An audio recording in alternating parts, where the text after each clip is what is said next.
Olá, pessoal. Boa noite a todos. É com muita alegria que começamos mais uma live. Hoje, quinta-feira, nós temos uma jornada dupla. Nós vamos fazer um momento jurídico, onde nós vamos abordar, juntamente com o Dr. Paulo Leal, engenheiro de segurança do trabalho, a correlação entre o direito e a segurança do trabalho.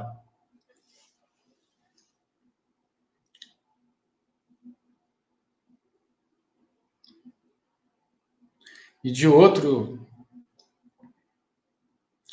ponto, vamos também abordar sobre o servidor público, na segunda etapa da nossa live. Então, eu gostaria de chamar agora, antes de chamar o Dr. Paulo, gostaria de passar para vocês algumas anotações que eu fiz aqui.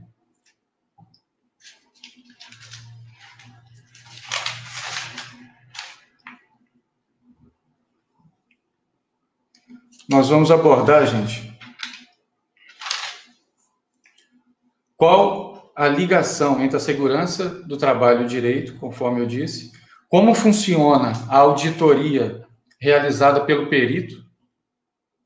Aí depois a gente vai para o momento do servidor, onde a gente vai pedir ao Dr. Paulo para explicar o informativo que ele fez para o sindicato, como trabalhar nas barreiras sanitárias, e ao final a gente pede para ele dar algumas dicas aí para o município para poder lidar com essa situação de pandemia. Vamos lá, Dr. Paulo.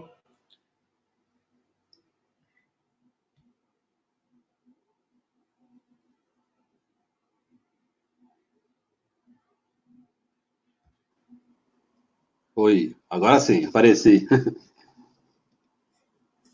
Bom, boa noite a todos. Agradecer o Dr. Clóvis aí pelo convite, né? E a gente espera poder contribuir aí com um pouquinho de conhecimento que a gente já possui ao longo dos 25 anos, né, de trabalho nessa área. Bom, e aí agora, espera aí o que vocês têm aí para mim. Segundo os tópicos que eu anotei aqui, dentro do momento aí, no momento jurídico, você poderia dizer qual que é a importância da segurança do trabalho para o direito? Bom, a segurança do trabalho e o direito têm uma correlação muito ampla e muito estreita, de um certo modo, porque as normas regulamentadoras, as legislações da área de segurança do trabalho, são legislações que estão contidas dentro da própria legislação do direito em si. E a gente está sempre se remetendo a essas legislações, seja da esfera trabalhista, seja da esfera previdenciária. Então, e isso tem um impacto muito grande e ainda estreita mais ainda essa relação, principalmente quando acontecem processos trabalhistas, que aí já entra aquela questão do perito, das defesas de um lado, da comprovação pelo outro lado. Ok. E outro dia, Paulo, a gente estava conversando até num desses trabalhos aí que a gente fez junto, e você estava dizendo da importância da segurança do trabalho nas ações de indenização. Você poderia explicar como é que funciona isso? Bom, eu vou dar um exemplo que eu acho que muita gente hoje, o que se ouve mais lá dentro da área de segurança, de processos, né, de indenização, processos pedindo insalubridade e periculosidade, certo? Certo. Até mais insalubridade que, às vezes, periculosidade. E acaba que a empresa hoje, por que se gera tanto problema com insalubridade? Primeiro, porque ela não atende adequadamente àquilo que uma norma, vou falar até uma norma que é a 9, que é relacionada a um PPRA, não é bem elaborado, ele não é implementado, e dali não tem ações, e o que sobra vai ser exatamente agentes insalubres. Então, já começa esse problema vindo da origem da empresa. E fora outras questões que ela deixa, às vezes, de cumprir ou não cumpre parcialmente, ou às vezes por uma orientação de uma consultoria mal feita, ou sem consultoria nenhuma. E quando a gente chega no ponto de um adicional de insalubridade, vamos dizer que o empregado ganhe. Ah, tá bom, ganhei. Vou dar um exemplo do ruído, que é o mais clássico. 20% do salário mínimo, compensa? Porque isso daí eu falo que é um malefício, né? É uma questão de você estar pagando por algo que o cara vai perder uma audição, vai adoecer. Só que aí, depois que resolve isso tudo, às vezes se descobre que aquele trabalhador teve uma perda auditiva. E parece que ficou satisfeito para ambos os lados, né? Tanto para a parte jurídica como para o empregado, que ele passou a ganhar a insalubridade mesmo com a perda. Só que aí entra um pequeno detalhezinho que os advogados, às vezes, não perceberam ainda, ou poucos perceberam. Como houve uma perda, então, se você for lá, a área de vocês, o Clóvis, tem uma indenização, né? A indenização por essa perda, então, já é um processo civil, se eu não estou enganado. Sim. Não é nem mais trabalhista. Porque até mesmo na CLT tem uma compensação por esse adoecimento. Que a empresa ela deixou ele ter essa perda. Então, aí que entra a importância da segurança. Isso tudo poderia ter evitado. Né? Ter sido evitado plenamente. Ou, se foi permitido, a gente consegue demonstrar essa cadeia todinha para o advogado dentro de um processo. Ô Paulo, o que me chamou muito a atenção assim, no seu trabalho e que eu vejo assim, que poucos advogados ainda tentaram para isso, é exatamente o que dá para explorar do trabalho que vocês, engenheiros de segurança do trabalho, realizam. Né? E você poderia explicar como que você faz essa auditoria? Porque eu particularmente fiquei impressionado quando eu vi o seu trabalho de auditoria, em um dos nossos trabalhos aqui que eu realizei, eu fiquei espantado ao ver a sua auditoria. Você poderia explicar como que você faz essa auditoria? Porque eu nunca tinha visto nada igual. Bom, a auditoria, já o próprio nome diz, né? Você vai auditar alguma coisa em referência a uma legislação, a uma determinação de um documento interno, para que aquilo tenha sido cumprido ou não. Concordam? Concordo. Então, quando você me trouxe, foram 2 documentos, né, eu acho que não tem problema falar o nome, um PPRA e um LTCAT. O PPRA é o que eu já tinha comentado aqui, e o LTCAT é um laudo previdenciário que vai determinar direito ou não uma aposentadoria especial. Bom, primeiro, a primeira coisa que eu coloquei até na introdução dessa auditoria, que foi feito um trabalho de compliance legal. O que é o compliance legal? É o atendimento da legislação na sua íntegra. Quer dizer, é você usar até um termo jurídico que é a hermenêutica, né? Para que você siga exatamente a interpretação correta da legislação dentro da sua hierarquia, para que seja realmente comparado o trabalho produzido com aquilo que a legislação prevê.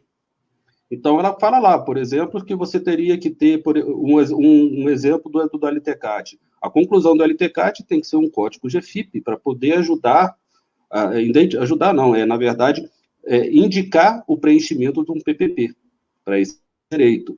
Aí você pega um LTCAT com uma conclusão de insalubridade, periculosidade, não tem nada a ver, isso aí é trabalhista.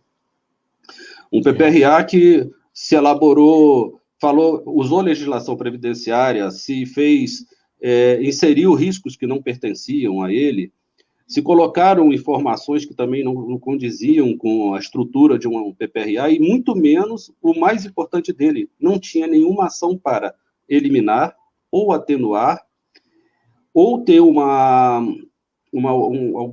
ação de caráter administrativo ou organizacional para depois chegar no EPI. Então, fica fácil, dá o EPI, está resolvido. Quando a gente fez essa auditoria, o que eu fiz? Eu Eu peguei o documento e fui detalhando. Na página tal, eu primeiro separei os itens que eles colocaram, separei os itens, coloquei esses itens, que cada um ia ser trabalhado. Então, para cada item, eu relacionava aonde ele estava na página, o que estava sendo analisado e em que estava sendo analisado. Se ele atendeu por causa que está ok, porque essa legislação fala que é isso, e se ele não atendeu, porque a legislação fala que é isso. Foi assim que foi estruturada a auditoria para os 2 documentos. Certo.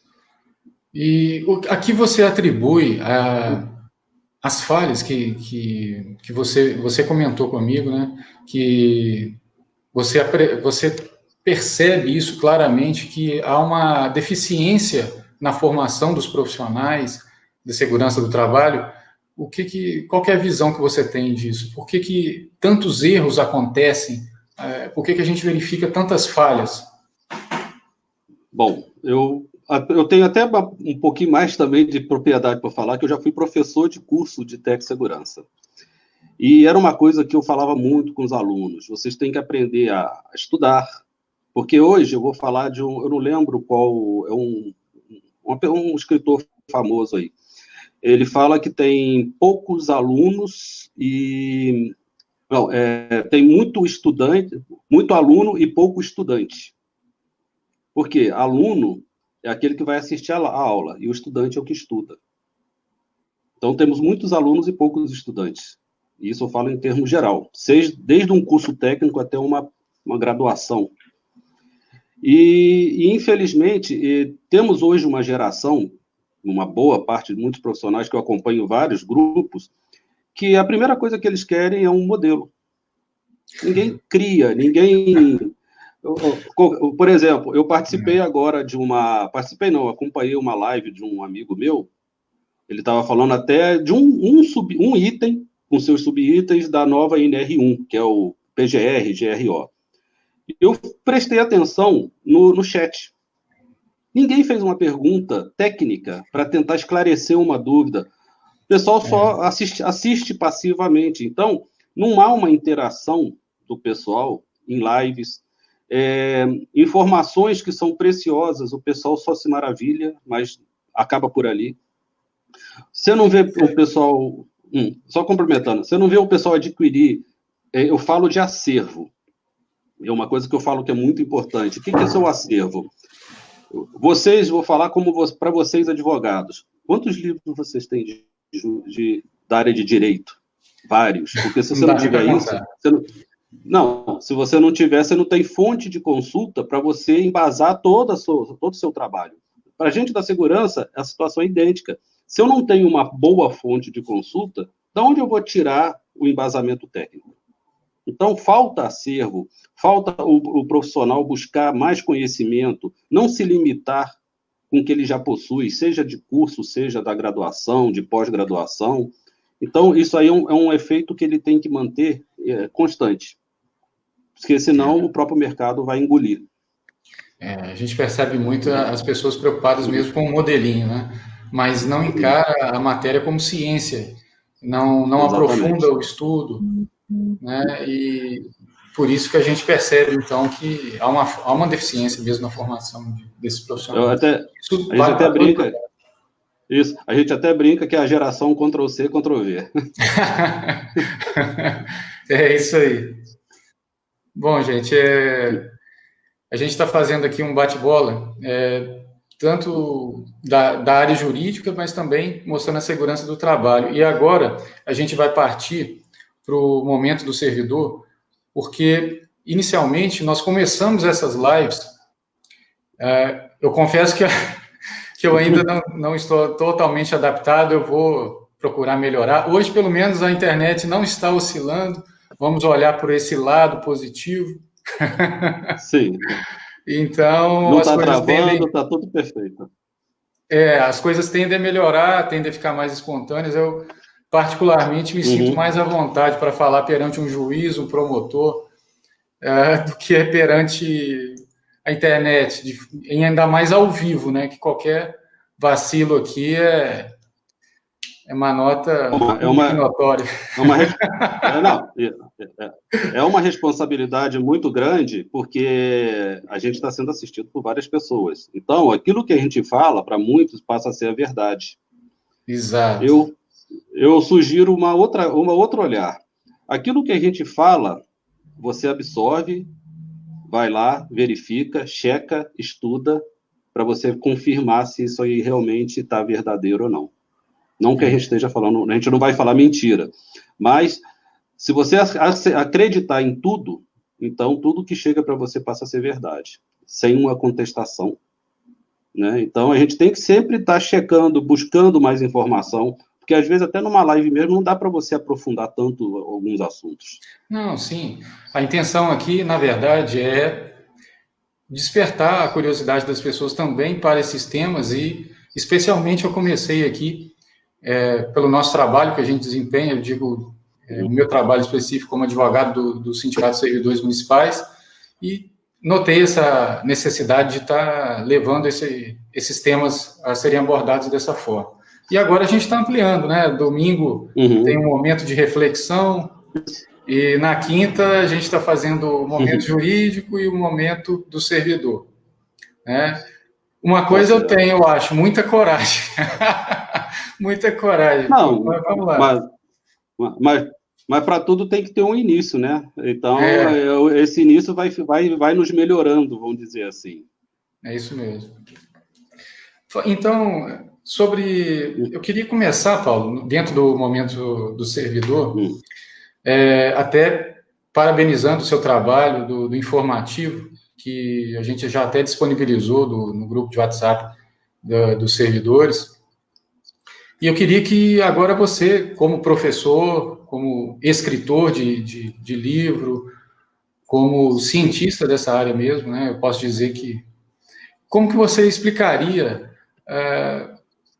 a maneira que deve se comportar o funcionário dentro dessa situação de pandemia que a gente vive, especificamente em relação ao equipamento de proteção individual, EPI? Bom, eu acho que a primeira coisa que eu acho que é uma forma de o pessoal começar a entender, porque informação, a gente vai em qualquer meio, Facebook, WhatsApp, Instagram, jornais, TV. Então, assim, a população ela já foi mais do que bombardeada de informações. Agora, por que não está sendo efetivo? Aí depende da forma de cada um receber a informação, ler, interpretar, procurar tirar dúvida, ou até mesmo se interessar. Já começa por aí. Porque, para uns, isso nem... por exemplo, o Covid é uma gripezinha. E não é. Não é tão simples como o pessoal pensa. Mas você vai... Mas se eu pegar, eu não tenho muita... Eu posso sobreviver.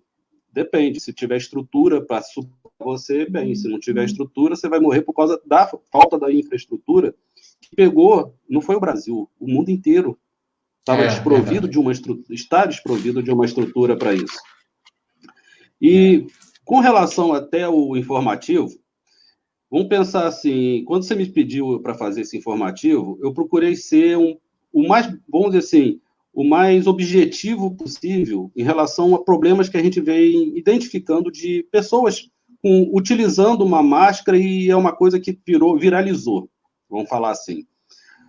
Até uma ironia, né? A gente da área de segurança briga na área do ambiente de trabalho para um trabalhador usar uma máscara. Agora, isso aí virou artigo de luxo, que cada um quer a sua e não dá, não empresta, se puder comprar tudo, né? Então, olha só como é que inverte a situação. A gente espera que isso continue depois que acabar, né? Não volte a ser aquele coisa assim, agora eu não preciso mais da máscara, tchau para você. Não, não é assim. Especificamente uma mudança sobre a máscara. Máscara. Especificamente sobre a máscara, como é que você poderia abordar? O que você tem visto em relação a isso? Bom, o que eu percebi, principalmente aqui em Juiz de Fora, virou agora um comércio fantástico de máscaras caseiras. Eu não sei aí, né, em Rio Pomba, mas se transformou num excelente comércio. Eu vejo, por exemplo, ali centro, eu tenho 2 meninas lá que elas ficam todo dia, eu não vou todo dia, mas eu sei que elas ficam todo dia, né? Uma caixinha de sapato aberta, cheia de plástico. E tá vendendo, tá vendendo. E máscara de tudo quanto é jeito. Máscara de time, com flor, com desenho. Mesmo. E virou grife. Tá virando quase uma grife agora de você ter uma máscara. Não, essa máscara aqui ninguém tem. Olha só o modelo. Só falta fazer isso, né? Eu já vi até na internet. Eu já vi na internet o cara vender máscara até com pedras semi-preciosas, né? Essas coisas de igual de carnaval. Que virou, eu falei assim, isso agora virou grife, só falta pegar isso para desfilar num desfile aí de roupa, alguma coisa assim.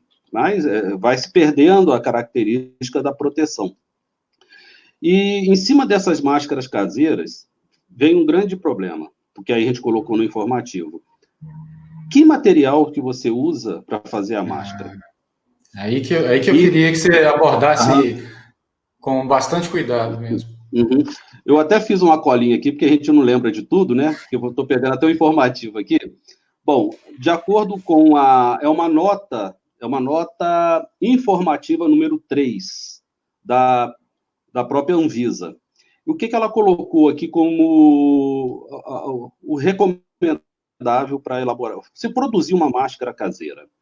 Então, ela fala aqui que os tecidos recomendados para utilizar, né, como máscara são nessa ordem decrescente. Tecido de saco de aspirador. Em segundo, ela fala que é o cotton, que é um composto de poliéster em 55% e algodão 45%. Em terceiro, tecido de algodão, como camisetas 100% algodão. E o último, fronhas de tecido antimicrobiano. Então, aqui ela já deu quatro modelos de material para que se possa produzir uma máscara mais efetiva, com uma filtragem exatamente para essa questão viral. Porque quando se fala do vírus, a gente tem que pensar da seguinte forma, ele está numa escala que chama de micra, então isso é só com microscópio. Você não vê.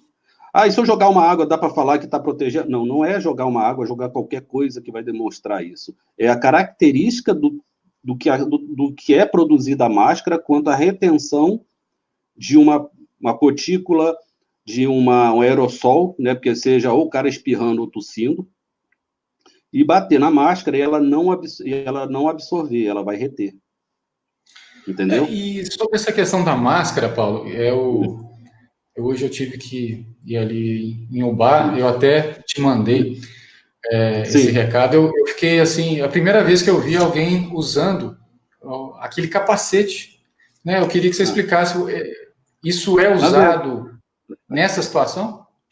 Bom, eu vou falar a você que você me mostrou nem um capacete, que chama protetor facial, que é o EPI que a gente usa assim, a gente recomenda o uso exatamente para reter projeções, seja de por exemplo, o cara está esmerilhando, pode vir uma fagulha ou um pedaço daquilo que ele está esmerilhando, né, vir no olho dele ou no rosto, e proteger também exatamente em casos até de pintura, para gotículas, aerossóis. Então, ele tem uma proteção muito boa, que ele protege essa região aqui todinha do rosto.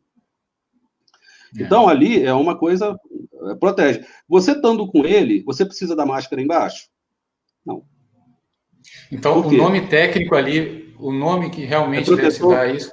Oi? Protetor facial. Protetor facial.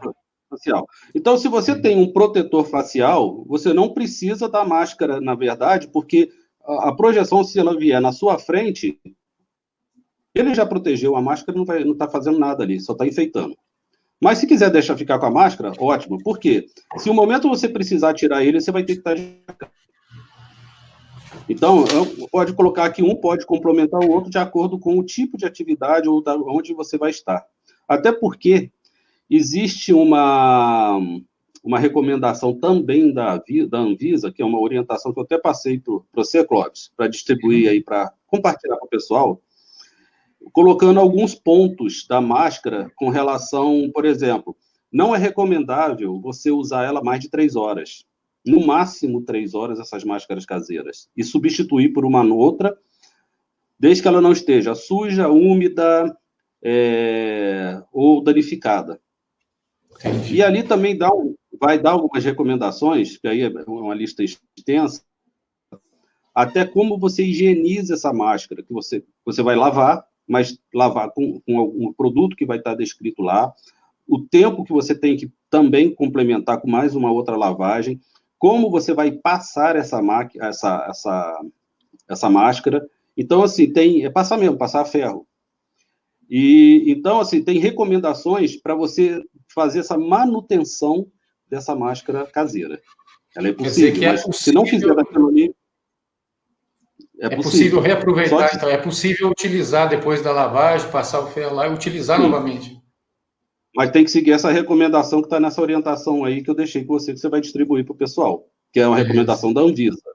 Então, se não fizer aquilo, não adianta você pegar a sua máscara, enfiar ali no tanque ou na máquina, bater e botar e achar que está tudo limpo. Não tá. Até pelo contrário.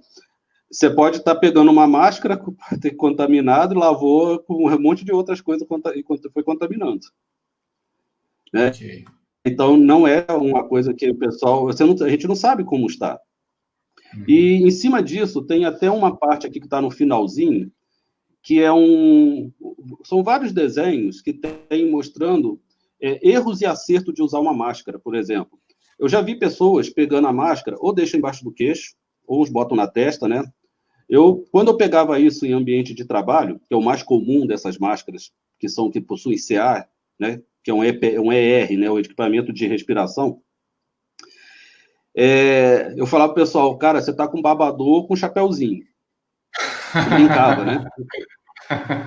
Então, tem muita gente que tá com babador com chapéuzinho. E tem um outro pessoal que tem usado a máscara, mas em vez dela proteger essa região facial toda, que é isso aqui, o cara pega só do nariz para baixo. O nariz tem que estar encoberto, senão não está tendo proteção nenhuma. Então, ali mostra exatamente como ela tem que estar no rosto, né, o que é o certo, o que é errado. E uma outra coisa que mostra também é como retirar uma máscara se você, principalmente o pessoal que está na linha de frente aí de barreira ou na área lá de posto de saúde, hospitalar, né, que é a desparamentação exatamente de um EPI. Essa máscara, por exemplo, como você tira uma máscara, como você retira uma luva. Porque se você não souber retirar, você está se contaminando e contaminando outras partes também de roupa ou de alguma outra coisa que você esteja perto. Esse é o grande problema, né? Esse é o grande problema. Isso está tudo nesse informativo. E um teste também da máscara, que a gente fala que é um teste de pressão positiva e negativa.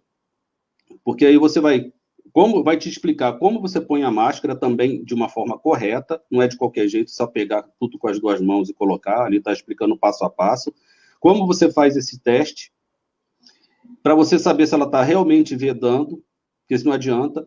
E tem um detalhe que, infelizmente, a gente... É a recomendação para uso de máscara, né? Apesar de eu estar usando, né, mas eu tenho saído pouco, mas eu estou errado também. Isso aqui, ó. Não adianta. Barba, bigode, cavanhaque, barba para fazer. Se botar a máscara, não vai passar, porque ela não vai vedar. Ah, entendi. Então tem que fazer igual um nadador profissional. Tem que raspar.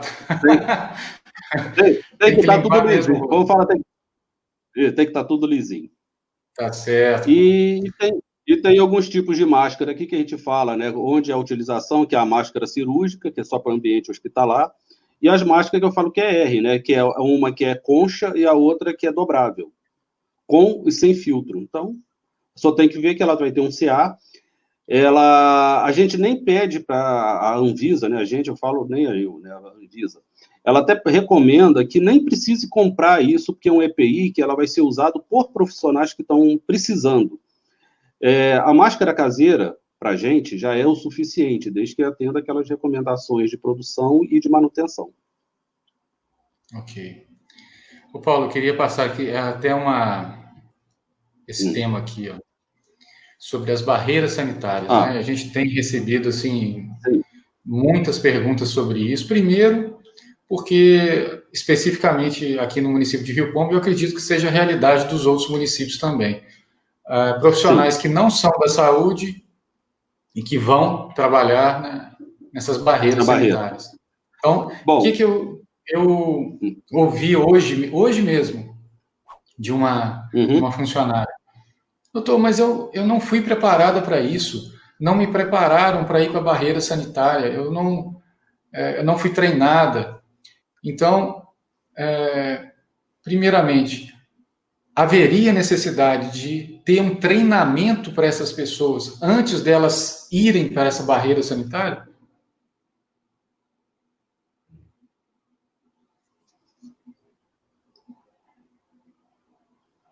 É imprescindível. Como é que você pode fazer como é que você disponibiliza um trabalhador para fazer uma atividade que necessita exatamente de conhecimento e treinamento? Porque essa é uma situação nova, atípica. Não é uma situação costumeira que qualquer um poderia estar lá, a senhora seria só perguntar, não. Existem, aí que entra uma questão que eu vou falar até de planejamento. Vamos falar, você fala uma barreira, certo? Certo. Eu conheço mais ou menos Rio Pomba, né? Mas eu conheço pela passagem que às vezes vai, quando eu já fui para Ubá também. Ali parece que tem 3 entradas, certo? Ou mais. Uhum. Pela rodovia, tem 3 entradas? Tem Fora das 3 entradas. Tem sim. Tem aquela principal da rodoviária, tem uma mais em cima e outra lá embaixo, quando já está chegando quase naquele IFET, né? Exatamente. E depois de Rio Pomba, você tem outra estrada que vai para Mercedes, eu acho, vai para um outro lugar. Então, esses pontos de acesso à cidade, todos teriam que ter barreira. Não adianta você fazer só na parte da rodovia e esquecer os outros pontos. A barreira é barreira. Então, você tem que cercar a cidade dos acessos. Não é 1, 2 acessos que vai resolver isso. Porque senão você está fingindo que está fazendo uma barreira.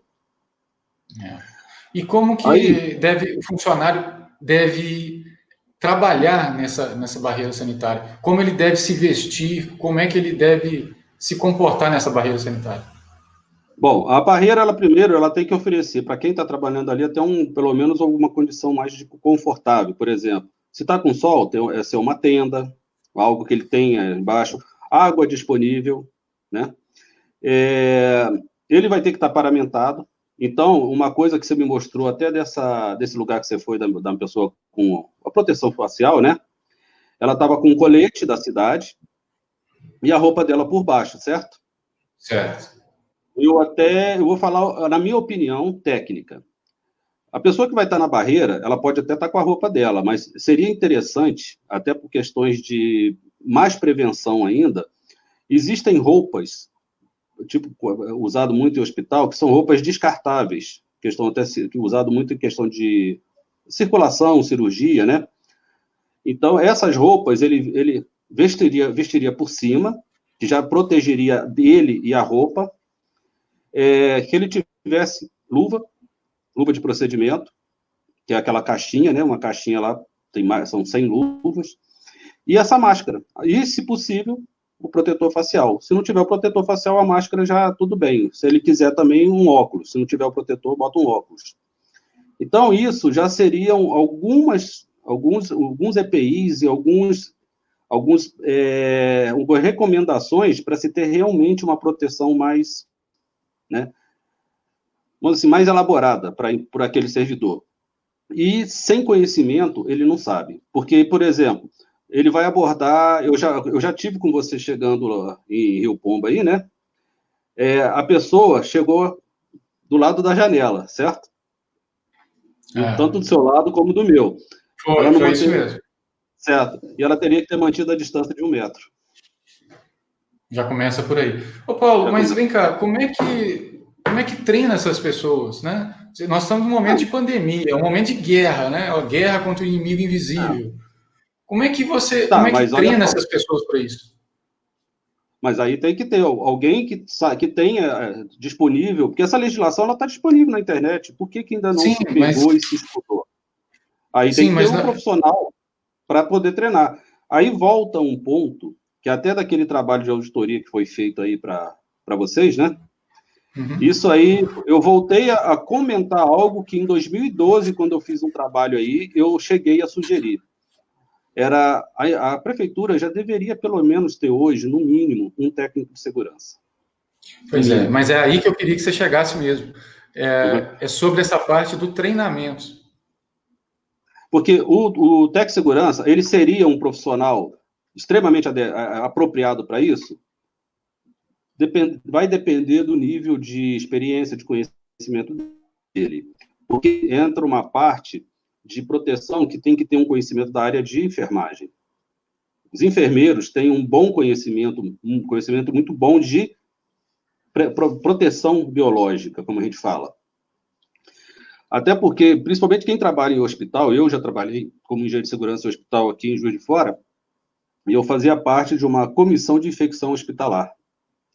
Então, é uma coisa muito séria. Então, se tem que ter profissionais que têm conhecimento de como é feita a transmissão, como deve ser a paramentação, desparamentação do EPI, toda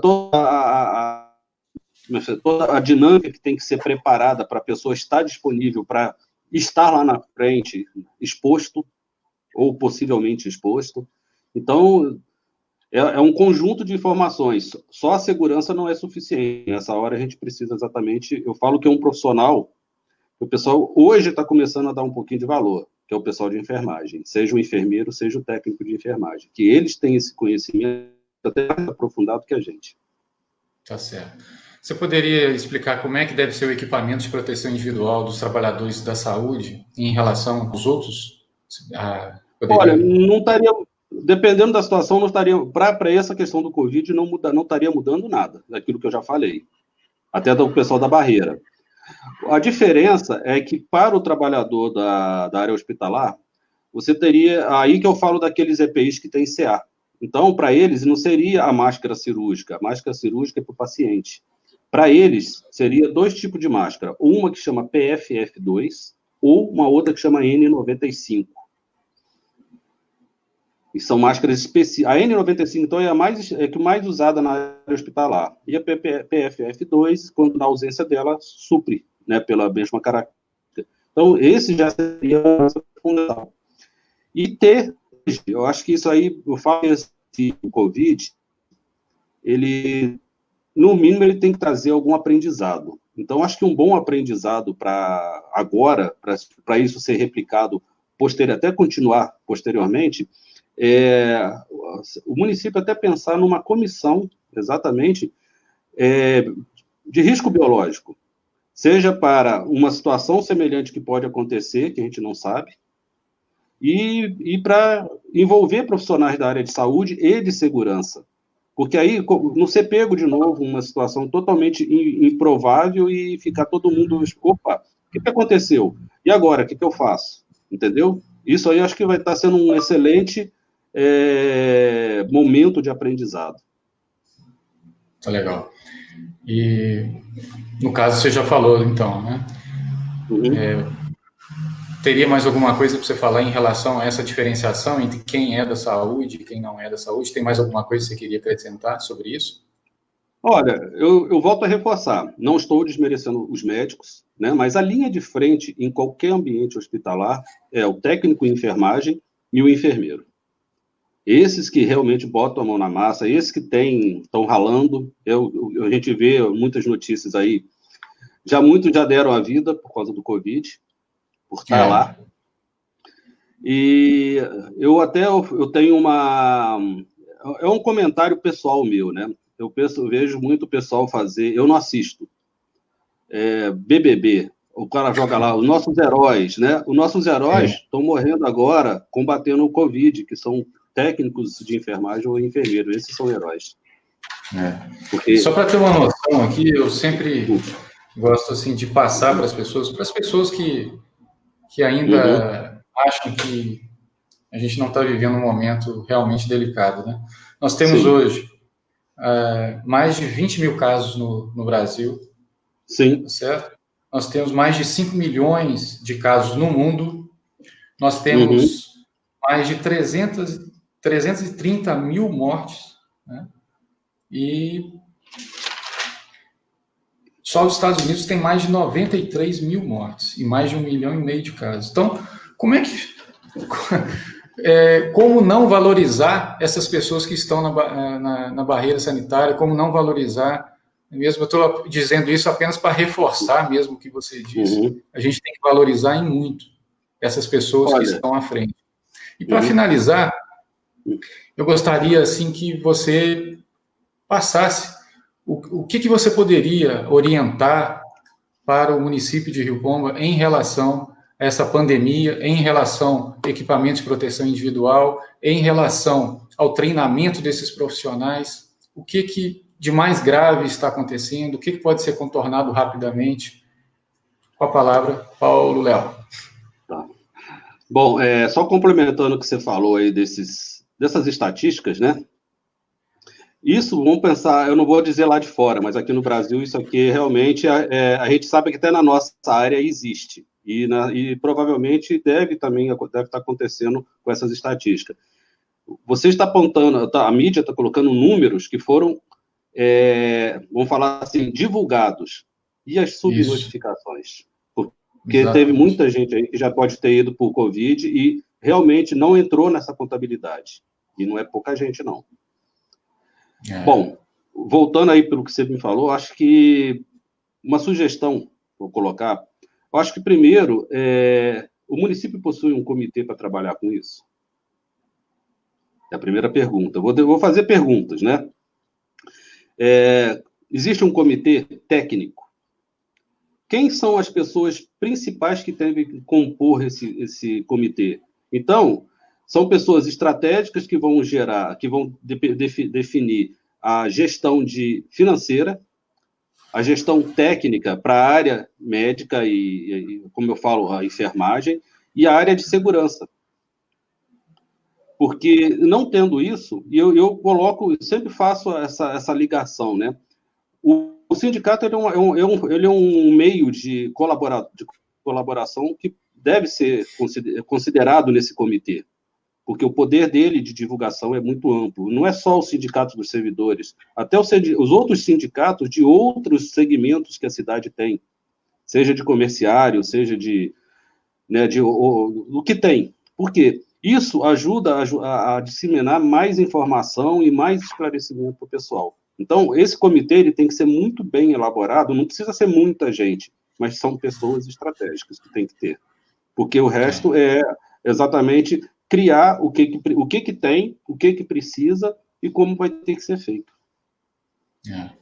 E, especificamente, assim, para o secretário de Saúde, a gente ainda tem a ideia, a pretensão de poder contar com a presença dele nas próximas semanas, para poder esclarecer aqui para os funcionários também. Mas, então, a gente poderia fechar dessa forma. Então, tem mais alguma coisa que você gostaria de acrescentar? Eu acho que também tem uma coisa que eu vejo muito na mídia. Eu assisto, mas eu não fico muito preso a isso, porque a mídia ela tem trazido muito mais notícia ruim do que boa. É verdade. E a mudança, uma das coisas que poderia mudar nisso tudo, porque isso aí já é uma cultura antiga do Brasil, isso aí não é novo, não. Essa apresentação de taxa de mortabilidade. O pessoal gosta muito de mostrar, morreu mais tanto, mas pouca notícia tem de quantos se salvaram, quantos já se recuperaram.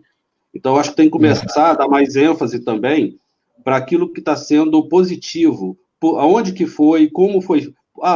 Conseguiu salvar tantas pessoas na cidade, tá, legal, mas o que foi feito? É divulgar as ações que foram feitas para que aquilo aconteceu de forma positiva.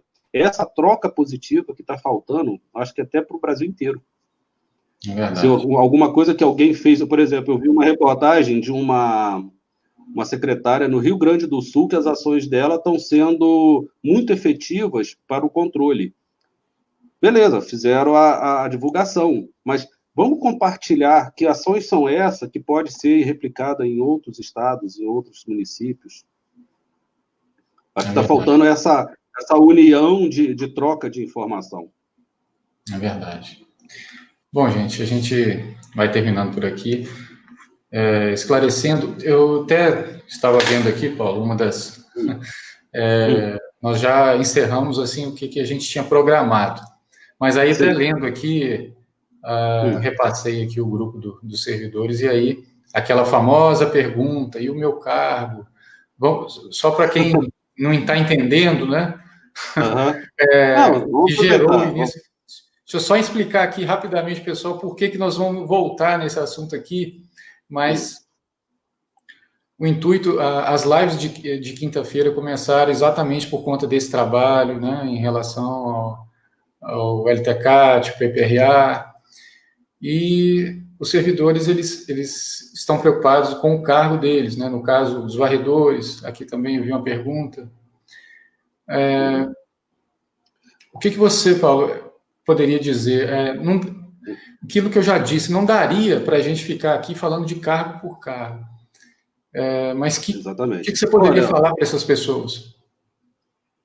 Olha, a primeira coisa, ele tem que se informar. Ou acho que o informativo que vocês já distribuíram aí já é um primeiro passo. Essa orientação, de novo, da máscara caseira já é um outro passo. Eu te passei mais umas outras materiais até anteriormente, né? Para disponibilizar para o pessoal. Quanto mais eles lerem, procurar entender, se não tiver não estou entendendo, procura o sindicato pode fazer contato comigo, se for a gente esclarece, ajuda a esclarecer. E um detalhe que é importante, o pessoal que está na ativa trabalhando, saiu recentemente uma decisão do Supremo Tribunal, ADI, acho que é 632, ou 432, um troço assim. Ela retirou um artigo, né, de uma medida provisória, e ele trouxe exatamente o contexto que o pessoal que está trabalhando na linha de frente, se estiver infectado, isso vai ser considerado acidente de trabalho, abertura de CAT, tudo. Porque lá na legislação previdenciária, ela fala que, para esses casos, teria que ter a comprovação do nexo, ou seja, que a sua atividade estaria realmente te pondo exposto ao vírus. Mas a questão é que não está mais no ambiente hospitalar, o vírus está num ambiente que a gente não sabe. Na rua, não faz nem ideia. Então, essa questão da pessoa contrair, que a gente espera que não aconteça, então ele já tem eu vou falar assim, está assegurado um acidente de trabalho, mas seria bom que nem contraísse, porque aí fica uma roleta russa que a gente pode falar hoje, ela não está mais, esse vírus não está respeitando condição, idade, porte físico, sexo. Então, pessoas que são novas podem estar indo ao óbito, como pessoas que eu já vi que já curaram, que tinham 90 e poucos anos. Então, dá para explicar? Pessoas novas e... mas a gente entraria em um outro debate. Isso. A gente entraria em um outro debate, né? Porque pessoas tão idosas conseguem... Porque tem um grupo de risco. Isso, tem os grupos de risco. Respeitem. O grupo de risco é risco mesmo. Porque quando fala grupo de risco, é porque a potencialização do vírus para ele vai ser maior. Mas, como o vírus não está nem respeitando isso, não dá para poder falar, então eu estou bem, eu estou ruim, não. É aquela coisa, viu, corre. Não tente experimentar, porque, até para vocês terem uma ideia, tinha um político no Nordeste que era contra essa barreira, né? Agora ele virou uma pessoa ferrenha lá a favor. Por quê? Perdeu o pai dele para o Covid. Então, a pessoa começa a dar valor quando perde um parente ou ela contrai. Porque quem contrai, depois faz até, às vezes, umas declarações e fala, é horrível. O cara fala que é horrível. Se vocês pegarem falas de pessoas que já pegaram e já se curaram, vocês vão ver que a pessoa fala, não quero isso para ninguém, nem de novo. E já teve caso, não aqui no Brasil, mas lá fora, de pessoa que pegou Covid e voltou a pegar de novo. O pessoal pode falar, então se eu peguei, eu estou imune? Não tá bem assim, não. Ainda tem essa novidade. É isso.